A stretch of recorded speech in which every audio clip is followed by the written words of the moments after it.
हे देवों के देव महादेव, आज आपकी इस भयंकर चंद्र ग्रहण की इस पावन वीडियो को जो भी भक्त सच्चे दिल से लाइक करें, उनके जीवन के सभी दुख दर्द, तकलीफ परेशानियां हमेशा के लिए खत्म कर देना।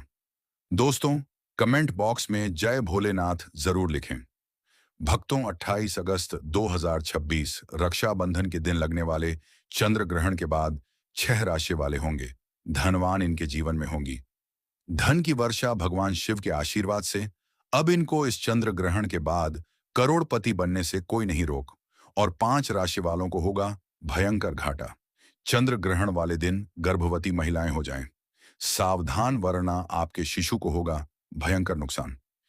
दोस्तों, 28 अगस्त रक्षाबंधन और चंद्र ग्रहण वाले दिन अगर आप ज्योतिष शास्त्र, तंत्र शास्त्र और शिव पुराण के अनुसार सही समय पर, सही मुहूर्त पर अगर 2-4 मिनट निकाल करके वह उपाय कर लेते हैं, जिसके बारे में आज के इस वीडियो में हम आपको बताने जा रहे हैं, तो महादेव जी की कृपा से पूरे साल आपके जीवन में आपको आपके भाग्य नवग्रह का साथ मिलेगा। करियर, कारोबार में आपको उन्नति देखने को मिलेगी। इस वीडियो में हम आपको सारी सटीक जानकारी बताने जा रहे हैं, जो आपका जानना बहुत जरूरी है, क्योंकि 28 अगस्त साल के अंतिम चंद्र ग्रहण के दिन चंद्र योग, धन योग, नक्षत्र योग, अमृत सिद्धि योग का अद्भुत सहयोग करने जा रहा है। इसलिए दोस्तों, आपसे निवेदन करना चाहूंगा कि 5 से 10 मिनट का समय निकालकर एकांत में जाकर इस वीडियो को पूरा देख लेना। अगर आपने यह जानकारी पूरी प्राप्त कर ली, तो इसमें आपका ही फायदा है, क्योंकि ज्योतिषीय मान्यताओं के अनुसार ग्रहण का प्रभाव व्यक्ति की राशि, मानसिक स्थिति, धन, संपत्ति, नौकरी, व्यापार, विवाह और संतान से जुड़े मामलों पर पड़ सकता है। जहां कुछ राशियों के लिए यह ग्रहण नई तरक्की, धन, लाभ और सफलता के द्वार खोल सकता है, वहीं कुछ राशियों को इस दौरान विशेष सावधानी बरतने की जरूरत हो सकती है। यानी किसी के लिए रक्षाबंधन का यह चंद्र ग्रहण किस्मत बदलने वाला अवसर बन सकता है, तो किसी के लिए यह सावधानी का संकेत भी हो सकता है। तो आखिर कौन सी हैं वे 6 राशियां जिनकी चमकने वाली है किस्मत? किन राशि वालों के जीवन में धन और सफलता के नए रास्ते खुलने वाले हैं? किन लोगों को नौकरी और व्यापार में बड़ी खुशखबरी मिल सकती है? किन लोगों के रुके हुए काम पूरे हो सकते हैं? और किन राशि वालों को इस चंद्र ग्रहण के बाद अपने जीवन में विशेष सावधानी बरतनी होगी? भक्तों, इन सभी सवालों का जवाब आज की इस वीडियो में आपको विस्तार से मिलने वाला है। इतना ही नहीं, ज्योतिषीय मान्यताओं के अनुसार कुछ राशि वालों के लिए आने वाला समय इतना अच्छा हो सकता है कि उनके जीवन में लंबे समय से चली आ रही आर्थिक परेशानियां धीरे धीरे कम होने लगे और धन प्राप्ति के नए अवसर सामने आने लगे।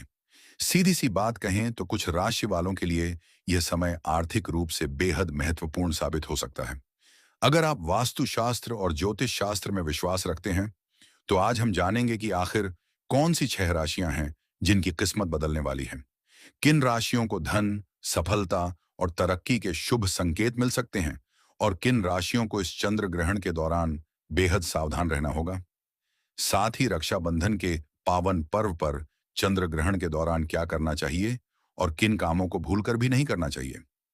राखी बांधते समय किन बातों का विशेष ध्यान रखना चाहिए।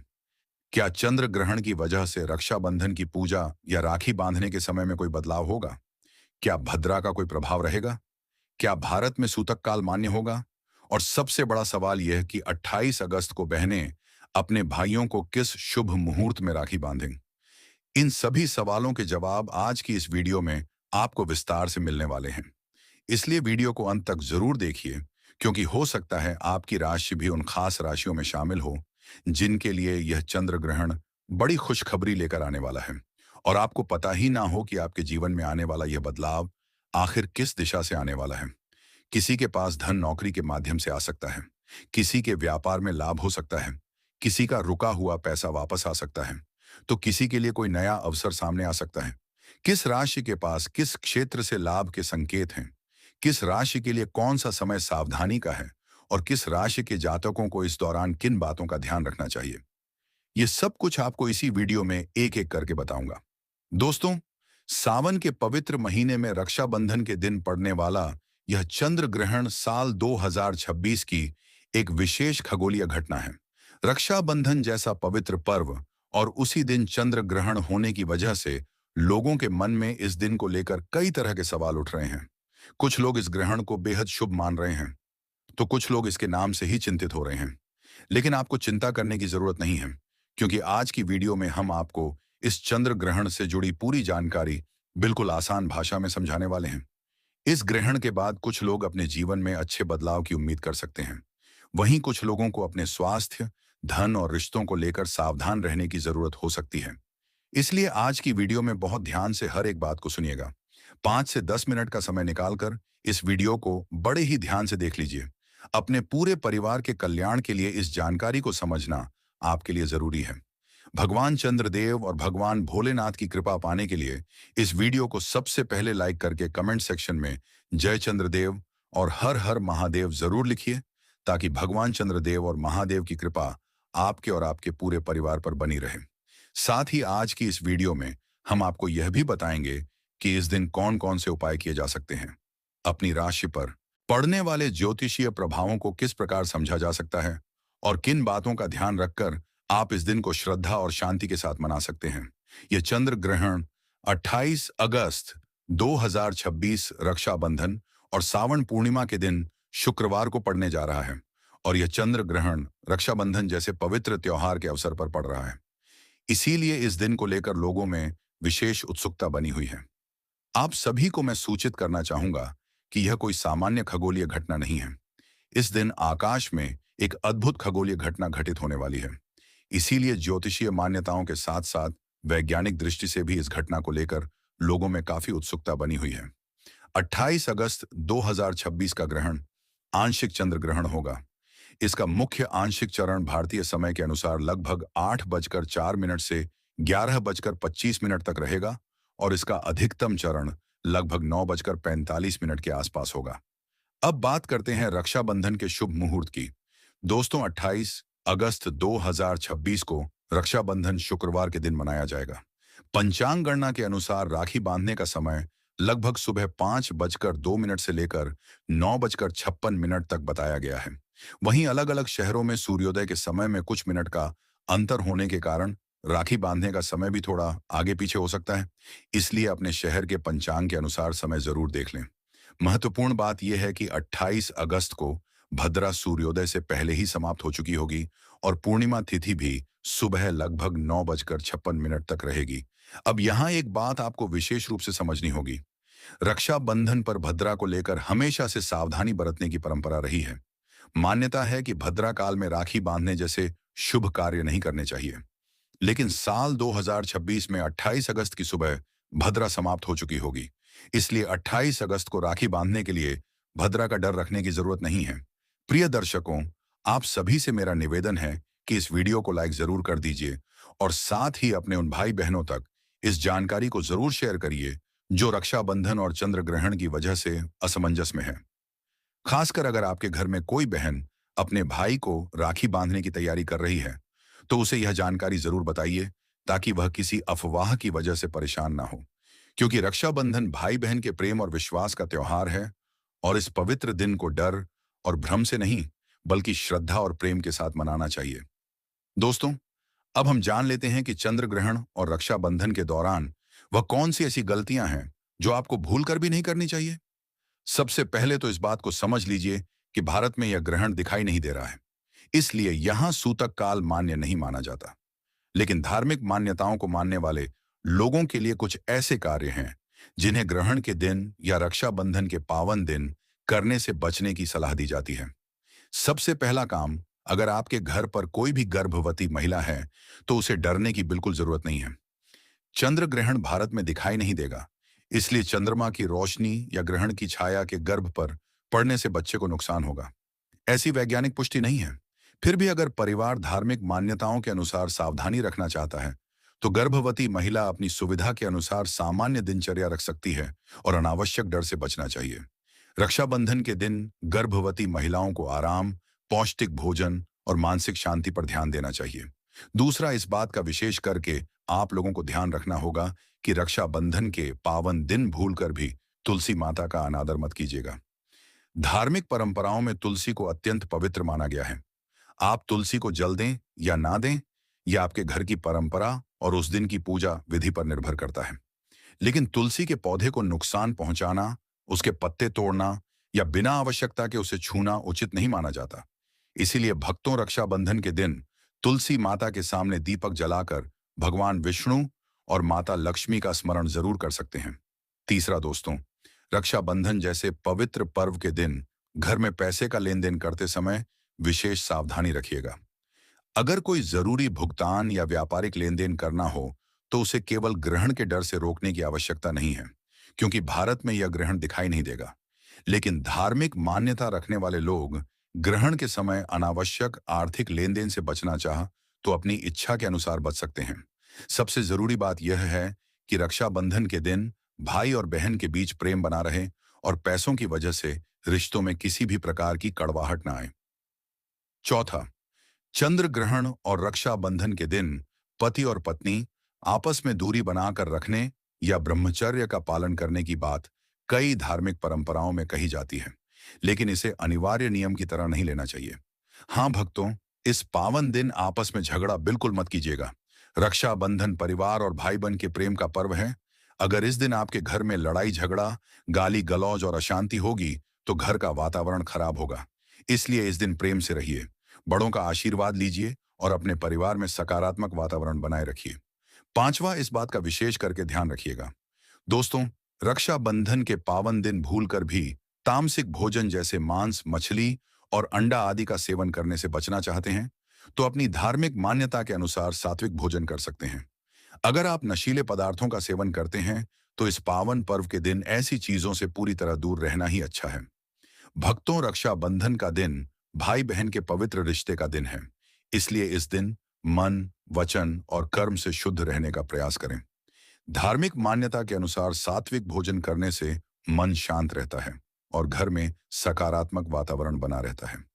दोस्तों, बहुत से लोग रक्षाबंधन वाले दिन बाल कटवाते हैं और नाखून काटते हैं। आप लोगों से हाथ जोड़कर के निवेदन है कि अगर आपके घर में ऐसी परंपरा है कि पूर्णिमा या रक्षाबंधन के दिन बाल और नाखून नहीं काटे जाते तो उस परंपरा का पालन जरूर करें। धार्मिक मान्यताओं में शुभ पर्व के दिन शरीर की सफाई और संयम का विशेष महत्व बताया जाता है। इसलिए आप चाहे तो बाल कटवाने और नाखून काटने का काम किसी दूसरे दिन कर सकते हैं। ऐसा करने से मन में भी यह भावना बनी रहती है कि आपने पर्व को श्रद्धा और नियम के साथ मनाया है। दोस्तों, इस दिन गलती से भी घर के मुख्य द्वार पर जूते चप्पल अस्त व्यस्त तरीके से मत रखिएगा। घर का मुख्य द्वार हमेशा साफ सुथरा और व्यवस्थित रखना चाहिए। रक्षाबंधन के दिन जब बहन अपने भाई को राखी बांधने के लिए घर आती है तो घर का मुख्य द्वार स्वच्छ रखना शुभ माना जाता है। दूसरा, इस दिन घर की झाड़ू को ऐसी जगह रखना चाहिए जहां वह गंदगी और अव्यवस्था के बीच ना पड़ी रहे। झाड़ू को स्वच्छता का प्रतीक माना जाता है, इसलिए उसे सम्मान से रखना चाहिए। भक्तों, याद रखिए, घर में सकारात्मकता केवल किसी एक उपाय से नहीं बल्कि स्वच्छता, प्रेम, सम्मान और अच्छे व्यवहार से भी आती है। अब जान लेते हैं उन उपायों के बारे में जिसे रक्षाबंधन और श्रावण पूर्णिमा के इस विशेष दिन करने से आपके जीवन में धन, किस्मत और वैभव के द्वार खुलने की धार्मिक मान्यता मानी जाती है। तो सबसे पहला उपाय जो हम आपको बताने जा रहे हैं वह है घर में धन के आगमन का महा उपाय। दोस्तों, अगर आप चाहते हैं कि आपके घर पर माता लक्ष्मी की कृपा बनी रहे और आपके घर में धन संपत्ति की वृद्धि हो तो बस एक काम कीजिएगा। रक्षाबंधन के दिन एक पीतल की कटोरी ले लीजिए, उसमें स्वच्छ जल भर लीजिए और उसमें 1 रुपये का सिक्का डाल दीजिए। इसके बाद इसे अपने पूजा स्थान में माता लक्ष्मी और भगवान विष्णु के सामने श्रद्धा से रख दीजिए। शाम को पूजा करने के बाद सिक्के को साफ करके अपनी अलमारी या तिजोरी में रख सकते हैं। धार्मिक मान्यता के अनुसार यह उपाय धन और समृद्धि की कामना के लिए किया जाता है, क्योंकि भक्तों, रक्षाबंधन का दिन श्रावण पूर्णिमा का पावन दिन है और इस दिन भाई बहन के रिश्ते में प्रेम, रक्षा और मंगल की कामना की जाती है। अगर आप इस उपाय को पूरी श्रद्धा और विश्वास के साथ करते हैं तो माता लक्ष्मी से अपने परिवार की सुख समृद्धि की प्रार्थना कर सकते हैं। यह सिक्का आपके लिए माता लक्ष्मी के आशीर्वाद और धन की सकारात्मक भावना का प्रतीक बन सकता है। इस उपाय को करने के बाद अपने घर में जो भी धन आए उसका सम्मान कीजिए, अनावश्यक खर्च से बचिए और जरूरतमंद की सहायता जरूर कीजिए। अगर आपने यह उपाय इसी तरीके से किया, तो आपके मन में सकारात्मकता और समृद्धि की भावना बनी रह सकती है। अगला उपाय है राहु केतु के दुष्प्रभाव से मुक्ति पाने का महा उपाय। दोस्तों, आपकी जानकारी के लिए बता दें, अगर किसी व्यक्ति की कुंडली में राहु केतु की दशा खराब चल रही हो, तो ज्योतिष में उसके जीवन में कई प्रकार की परेशानियों की व्याख्या की जाती है। और अगर आपको भी ऐसा लग रहा है कि आपके राहु केतु की दशा अच्छी नहीं चल रही है, तो रक्षाबंधन के दिन एक सरल धार्मिक उपाय कर सकते हैं। रक्षाबंधन के दिन भगवान शिव के मंदिर में जाकर शिवलिंग पर जल अर्पित कीजिए और भगवान शिव से राहु केतु के अशुभ प्रभाव से मुक्ति की प्रार्थना कीजिए। ऐसा करने से भगवान शिव जी की कृपा से आपके राहु और केतु की दशा अच्छी होगी और आपका भाग्य प्रबल होगा। दोस्तों, अगर आप चाहते हैं कि हमेशा आपका भाग्य आपका साथ दें, आपके नवग्रह आपका साथ दें, तो शास्त्रों में वर्णित है कि चंद्र ग्रहण वाले दिन एक व्यक्ति को किसी भी मंदिर में बड़ा सा ताला चाबी दान करना चाहिए। ऐसा करने से न केवल आपके बंद किस्मत का ताला खुल जाता है, बल्कि आपका भाग्य प्रबल हो जाता है। आपके नवग्रह आपका साथ देना शुरू कर देते हैं। करियर कारोबार में आपको उन्नति देखने को मिलती है। जिस काम में आपको रुचि है, उस काम में आपको मौका मिलता है। इस उपाय के बारे में तंत्र शास्त्र में साफ साफ लिखा हुआ है। भक्तों, चंद्र ग्रहण के बाद इन 6 राशियों के जातकों को धन प्राप्ति के अनेक अवसर मिलने की संभावना बताई जा रही है। कोई नया काम शुरू करने की योजना बना रहे हैं, तो उसमें सफलता मिल सकती है। जो लोग नया वाहन या मकान खरीदने की योजना बना रहे हैं, उनकी योजना आगे बढ़ सकती है। परिवार में किसी शुभ कार्य की शुरुआत हो सकती है। कहना गलत नहीं होगा कि भगवान शिव की कृपा से इन 6 राशियों के लिए आने वाला समय बहुत ही अच्छा साबित होने वाला है। आपके जीवन में खुशियां ही खुशियां आने की संभावना है।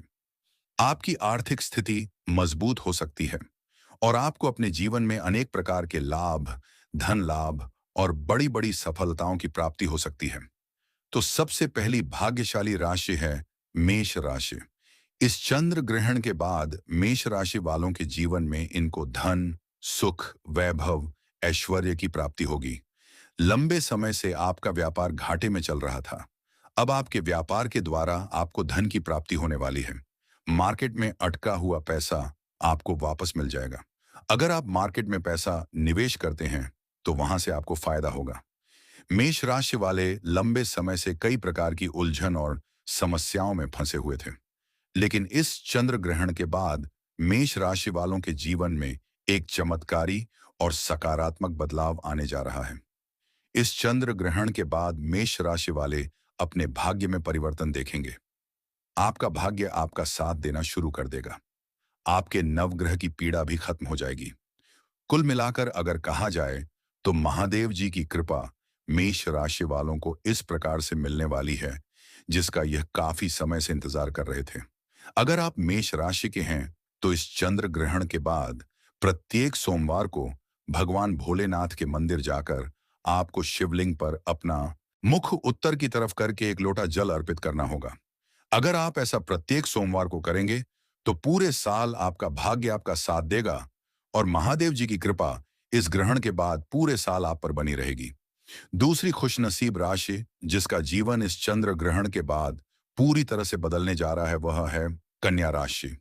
अगर आप कन्या राशि के हैं और अगर आपका कोर्ट कचहरी में कोई मामला चल रहा था, तो इस चंद्र ग्रहण के बाद उसमें आपको जीत हासिल होगी। आपके विदेशी यात्रा पर जाने के भी योग्य बन रहे हैं। अगर आप विदेश में पढ़ने का सपना देख रहे थे, तो वह आपका सपना पूरा हो जाएगा। आपके विरोधी, आपके दुश्मन आपके सामने घुटने टेक देंगे। आपके शत्रु आपके मित्र बन जाएंगे। समाज में आपको मान और सम्मान की प्राप्ति होगी। कन्या राशि वाले अगर मार्केट में निवेश करेंगे, तो वहां से भी आपको फायदा होगा। कन्या राशि वाले लंबे समय से अपने दुर्भाग्य की वजह से बहुत परेशान चल रहे थे, लेकिन इस चंद्र ग्रहण के बाद आपका दुर्भाग्य पूरी तरह से खत्म हो जाएगा। महादेव जी की कृपा से आपका भाग्य प्रबल हो जाएगा। आपके नवग्रह भी आपका साथ देना शुरू कर देंगे। अगर आप कन्या राशि के हैं, तो इस चंद्र ग्रहण के बाद आपको प्रत्येक सोमवार को किसी भी पीपल के पेड़ को सुबह एक लोटा जल अर्पित करना होगा। अगर आप प्रत्येक सोमवार यह उपाय करेंगे, तो महादेव जी के साथ अन्य देवी देवताओं का आशीर्वाद आपको प्राप्त होगा और पूरा साल आपका बहुत ही अच्छा निकलेगा। दोस्तों, अगर आप तुला राशि के हैं, तो इस चंद्र ग्रहण के बाद आपको अनेक प्रकार की खुशखबरियां प्राप्त हो सकती हैं। अगर आप नौकरी की तैयारी कर रहे थे, तो आपकी नौकरी लग जाएगी। और अगर आप नौकरी कर रहे थे, तो आपका प्रमोशन हो जाएगा। इस चंद्र ग्रहण के बाद अचानक से आपको कई प्रकार की सफलताएं भी देखने को मिल सकती हैं। आपके परिवार में जो आपके रिश्ते खराब हो गए थे, वह सब कुछ धीरे धीरे सही होना शुरू हो जाएंगे। आपके परिवार में आपके साथ मिठास बढ़ेगी। कुल मिलाकर तुला राशि वालों का समय जो आने वाला है, वह उनके लिए काफी अच्छा साबित होगा। अगर आप सिंह राशि के हैं और आप नौकरी की तैयारी कर रहे थे, तो आपकी नौकरी लग जाएगी। अगर आप व्यापारी हैं, तो आपका व्यापार अब आपको बहुत ज्यादा फायदा देगा। आपके जीवन में धन आने के कई प्रकार के रास्ते खुलने जा रहे हैं। आपके जीवन में जो धन आएगा, उसमें वृद्धि होगी। आपके घर में पैसे का आगमन पहले के मुकाबले बहुत तेज हो जाएगा।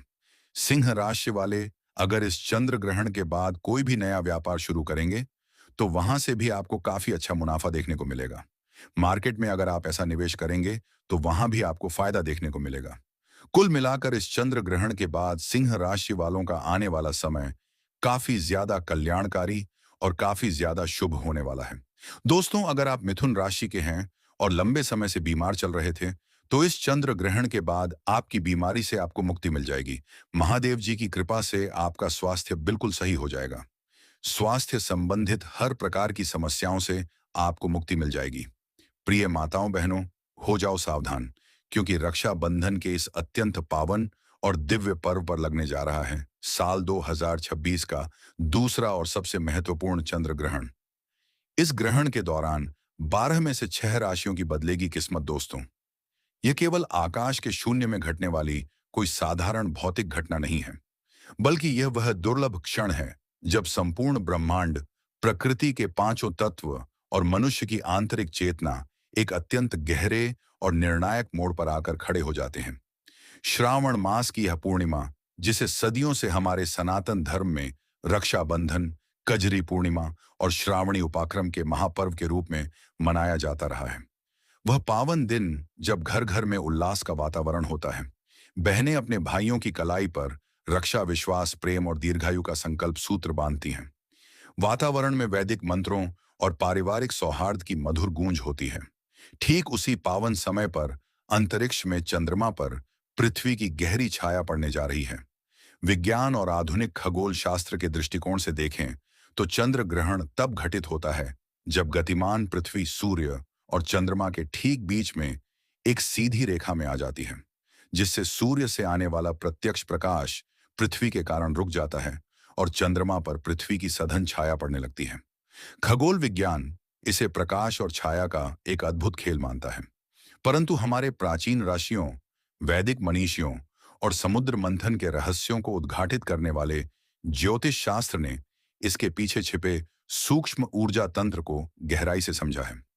ज्योतिष शास्त्र में चंद्रमा को मात्र मिट्टी और पत्थरों का एक उपग्रह नहीं, बल्कि मनुष्य के मन का अधिपति, चित्त का स्वामी, माता का साक्षात्कार कारक, जल तत्वों का नियंत्रक और समस्त मानवीय संवेदनाओं का केंद्र माना गया है।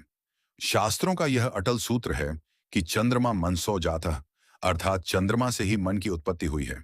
जब इस मन के कारक चंद्रमा पर छाया ग्रह राहु और केतु का सूक्ष्म प्रभाव पड़ता है, तो समस्त पृथ्वी का जैवमंडल और विशेष रूप से मानव मस्तिष्क गहराई से उद्वेलित होता है। यही कारण है कि पूर्णिमा और विशेषकर ग्रहण के समय समुद्र में भयंकर ज्वार भाटा आता है। जल का स्तर ऊपर उठता है और मानव शरीर, जिसमें 70% जल तत्व है, उसके भीतर भी भावनाओं, विचारों और ऊर्जा का प्रबल प्रवाह उमड़ने लगता है। कई लोगों को बिना किसी प्रत्यक्ष कारण के बेचैनी महसूस होने लगती है। चित्त अशांत हो जाता है। पुराना संताप और दबी हुई भावनाएं अचानक बाहर आने लगती हैं। चिड़चिड़ापन बढ़ जाता है और निर्णय लेने की क्षमता में एक अजीब सा भ्रम उत्पन्न होने लगता है।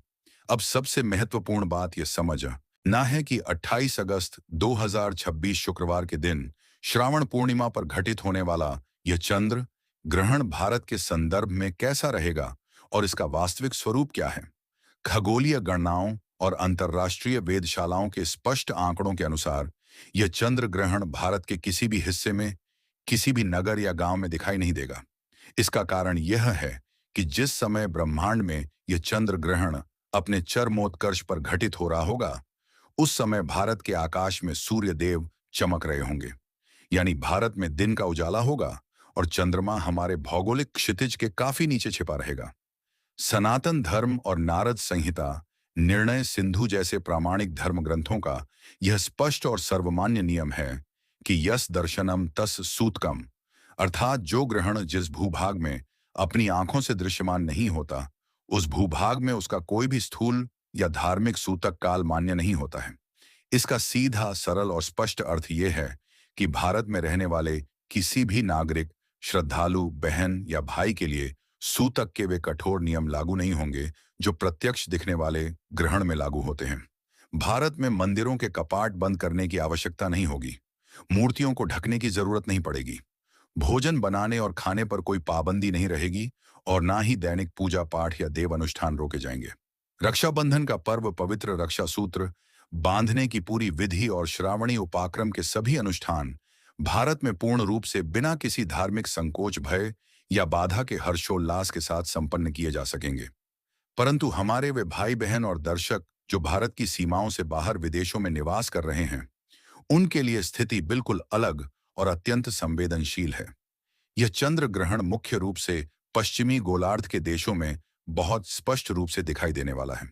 यदि आप उत्तरी अमेरिका, संयुक्त राज्य अमेरिका, कनाडा, मैक्सिको, संपूर्ण दक्षिण अमेरिका, ब्राजील, अर्जेंटीना, अटलांटिक महासागर के द्वीपीय क्षेत्रों, पश्चिमी यूरोप के देशों जैसे यूनाइटेड किंगडम, स्पेन, पुर्तगाल, फ्रांस के कुछ हिस्सों या पश्चिमी अफ्रीका के देशों में रह रहे हैं, तो आपके आकाश में यह ग्रहण अपनी पूर्ण और खंडग्रास अवस्था में स्पष्ट रूप से दिखाई देगा। इसीलिए विदेशों में रहने वाले सभी सनातन धर्मावलंबियों के लिए वहां के स्थानीय समयु सूतक काल के समस्त नियम पूर्ण रूप से लागू होंगे। चंद्र ग्रहण का सूतक काल ग्रहण के वास्तविक स्पर्श से ठीक 9 घंटे पहले प्रारंभ हो जाता है। अतः विदेशों में रहने वाले लोगों को अपने स्थानीय देश और शहर के समय के अनुसार ठीक 9 घंटे पहले से ही सूतक के नियमों का पालन करना होगा। सूतक काल लगते ही वहां घर के पूजा स्थलों और मंदिरों के कपाट बंद कर देने चाहिए। किसी भी प्रकार की मूर्ति स्पर्श या नए शुभ कार्य वर्जित रहेंगे। सूतक लगने से पूर्व ही भोजन, जल, दूध और दही के पात्रों में पवित्र कुशा अथवा तुलसी के पत्ते डालकर रख देने चाहिए, ताकि ग्रहण की विकिरणीय और सूक्ष्म नकारात्मक ऊर्जा उस भोजन को दूषित ना कर सके। ग्रहण की पूरी अवधि में विदेशों में रहने वाले लोगों को खुले आकाश के नीचे अनावश्यक भ्रमण से बचना चाहिए और ग्रहण मोक्ष होते ही स्नान करके पूरे घर में शुद्ध जल या गंगा जल का छिड़काव करके ही पुनः भोजन बनाना और ग्रहण करना चाहिए। अब आइए विस्तार से समझते हैं भारत में रक्षाबंधन के शुभ मुहूर्त, पूर्णिमा तिथि के प्रारंभ और सबसे बड़े भय यानी भद्रा के वास्तविक समय के बारे में, जिसे लेकर हर वर्ष परिवारों में गहरा असमंजस और मतभेद देखने को मिलता है। वैदिक पंचांग के अनुसार श्रावण मास के शुक्ल पक्ष की पूर्णिमा तिथि का प्रारंभ 27 अगस्त 2026 की देर रात से ही हो जाएगा और यह पावन पूर्णिमा तिथि 28 अगस्त 2026 की शाम तक पूर्ण रूप से व्याप्त रहेगी। शास्त्रों में रक्षा सूत्र बांधने के लिए भद्रा का त्याग करना अनिवार्य बताया गया है, क्योंकि भद्रा को शनिदेव की बहन और सूर्यदेव की तीक्ष्ण ऊर्जा से युक्त पुत्री माना गया है। धर्म ग्रंथों में स्पष्ट चेतावनी दी गई है कि भद्रा या अध्ययन कर्तव्य, श्रावणी फाल्गुनी तथा अर्थात भद्रा के साय में ना तो होलिका दहन करना चाहिए और ना ही श्रावणी यानी रक्षाबंधन का पर्व मनाना चाहिए। पौराणिक कथाओं में भी यह उल्लेख आता है कि लंकापति रावण को उसकी बहन शूर्पणखा ने भद्रा काल के अशुभ समय में ही रक्षा सूत्र बांधा था, जिसका परिणाम यह हुआ कि रावण का संपूर्ण कुल और साम्राज्य नष्ट हो गया। इसलिए भद्रा का विचार करना प्रत्येक हिंदू परिवार के लिए अत्यंत आवश्यक है। लेकिन 28 अगस्त 2026 के इस रक्षाबंधन पर सबसे बड़ा और राहत भरा शुभ संयोग यह है कि भद्रा का समस्त प्रभाव और भद्रा काल 28 अगस्त के सूर्योदय से काफी पहले ही यानी 27 अगस्त की देर रात या ब्रह्म मुहूर्त से पहले ही समाप्त हो चुका होगा। इसका सीधा अर्थ यह है कि 28 अगस्त 2026 को जब सूर्य की पहली किरण धरती पर पड़ेगी, उस समय आकाश और वातावरण भद्रा के दोष से पूर्णतः मुक्त और पवित्र हो चुका होगा। पूरे दिन भर भद्रा का लेश मात्र भी प्रभाव नहीं रहेगा। इसलिए भारत में सभी बहनें प्रातःकाल सूर्योदय के बाद से लेकर दोपहर के अत्यंत शुभ अभिजीत मुहूर्त, विजय मुहूर्त और सायंकाल की गोधूली बेला तक पूरे दिन किसी भी समय अपने भाइयों की कलाई पर पूर्ण श्रद्धा, स्नेह और उमंग के साथ राखी बांध सकती हैं। यद्यपि भारत में ग्रहण दिखाई नहीं देगा और यहाँ कोई धार्मिक सूतक मान्य नहीं होगा, फिर भी हमें यह कभी नहीं भूलना चाहिए कि पृथ्वी का वायुमंडल, चुंबकीय क्षेत्र और कॉस्मिक ऊर्जा एक अखंड सूत्र में बंधे हुए हैं। जब ब्रह्मांड में चंद्रमा पर इतनी बड़ी खगोलीय घटना घटती है, तो उसका सूक्ष्म कंपन पर्यावरण और समस्त जीवधारियों की ऊर्जा प्रणाली पर सूक्ष्म रूप से अवश्य प्रभाव डालता है। इसी कारण हमारे मनीषियों ने कहा है